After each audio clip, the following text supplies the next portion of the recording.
A remarkable equivalency, to be sure. To discuss more of it, Chief White House Correspondent Major Garrett is at the White House and joins us this morning. And Major, we do appreciate it. I want to begin with those remarks that the president seemed to make in defense of Vladimir Putin and the resulting moral equivalency that seemed to be drawn between the United States and Russia. As you saw, Mitch McConnell there, just one of several Republican lawmakers who have since denounced those comments.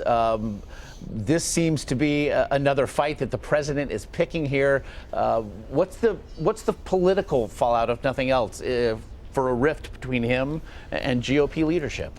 Well, it just deepens the unease that Republicans have about what this president thinks and what he might do in terms of Russia policy. Now, last week, there were some encouraging signs for those Republicans still uncertain where this White House would land in its relationship with Russia when the U.S. ambassador to the United Nations, Nikki Haley, challenged the Russians, condemned what she said was their intentional increase on the fighting in Ukraine, and said you've got to get out of there and stop your meddling in Ukrainian affairs. Republicans said, hey, okay, maybe this administration's taking the Russian threat in Ukraine seriously.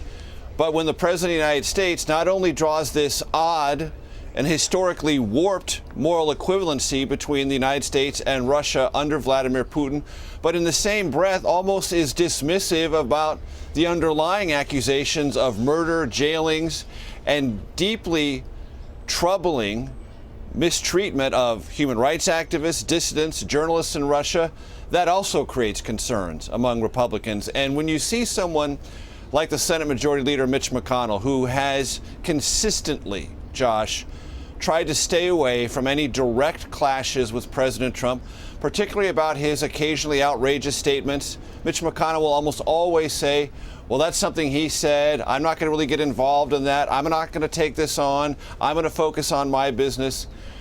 When he begins to say, this is something I'm going to draw a line about, I'm going to confront the president about, he's indicating, number one, to other rank and file Senate Republicans, go ahead, say whatever you need to say whatever is on your mind, giving them license to clash with the White House. And he's also sending a signal. I'm your legislative leader in the Senate. This is making my life more difficult. It's going to make your life more difficult. And that's one of the things that Mitch McConnell does when it comes to this Trump White House. He tried to stay away and was very successful at staying away from direct confrontations because he didn't think there was much percentage in it for him. But when he confronts the White House, what he's signaling is, you're making my life difficult. And when my life's difficult, your life is difficult. And we're seeing these rather reductive instances well, it seems agendas, if nothing else, running headlong into one another between not just the executive and legislative branches, but now the executive and judiciary branches, as the president did again refer to this federal judge as a so-called judge. Obviously, the chaos regarding the executive order and the resulting travel ban has continued here. We also are learning, Major, from the New York Times reporting today that the president will now be read in on executive orders earlier than before. What to make, of nothing else, of the change in protocol here?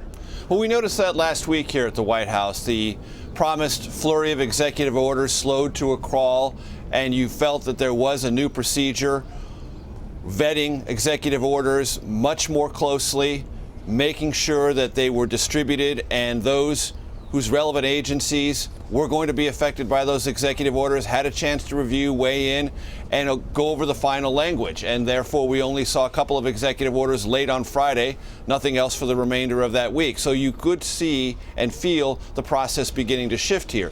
This is all a tacit admission, Josh, that the immigration executive order was badly mishandled. And the difficulty the White House finds itself in now is they can point to clarifications made by the Department of Homeland Security, revisions to the executive order announced and enforced by the State Department.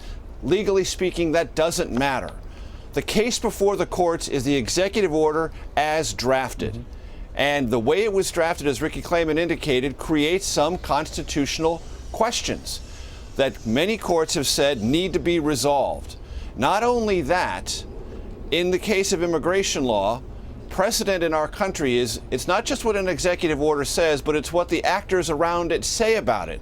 And when the president says, as he did, Christians are going to be given preferential treatment under this order, that becomes a constitutional issue as well. So it's not just the drafting of the order, it's what was said around and about it by the president. All of those things are coming to the focus of the court question, even as the bureaucracy around President Trump tries to calibrate or change the actual implementation of this executive order. It's going to be judged as it was written and as it was signed. And that's the problem for this White House. And you mentioned this idea of the tacit admission, as Ricky said too. There could be slight redrafting here in order to address the constitutionality of it, and yet that would be perhaps, if nothing else, an explicit admission that something was wrong. And I want to get into this idea of tacit admissions. In the same interview with the president and Bill O'Reilly yesterday, we also saw the president say that there would be a new health care plan.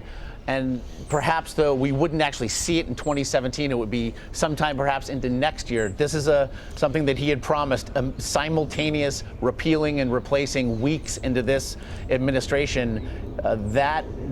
That we heard from the president yesterday certainly does not suggest what we'd heard previously. No, it does not. And if it weren't for the Russia news, if it weren't for the ongoing chaos, legal and otherwise, around the executive order, this would have been the biggest headline in the country other than the Super Bowl. Because this is the President of the United States admitting a political reality that, in my conversations with activists on the Republican side and lawmakers in the last couple of weeks, was becoming clearer and clearer to them. The idea of repealing and replacing Obamacare immediately had first bogged down and then essentially disappeared because they don't have a plan. Republicans in this White House do not have a plan to replace the Affordable Care Act. And there are increasing anxieties among Republicans about repealing the Affordable Care Act without a suitable replacement because they don't want to leave people in the breach. They don't want to leave people in this enormous, yawning, and in some cases anxiety-filled gap of coverage between a repealed Affordable Care Act and whatever it is Republicans hope to pass in its wake. And so when the president said, I hope to have it by the end of this year, but it could be next year, he's already telling the country this process has bogged down. It wasn't so long ago, Josh, I would say within the last 3 weeks, where the president said very quickly, almost simultaneously, that rhetoric has disappeared entirely.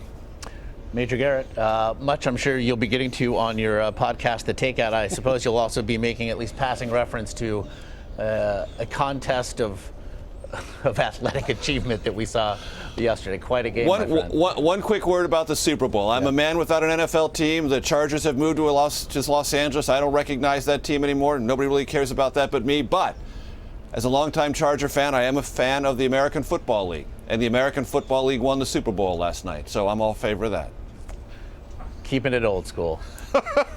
Major Retro Garrett, as ever, from the White House Law there. Major, as always, we do appreciate it. Thanks.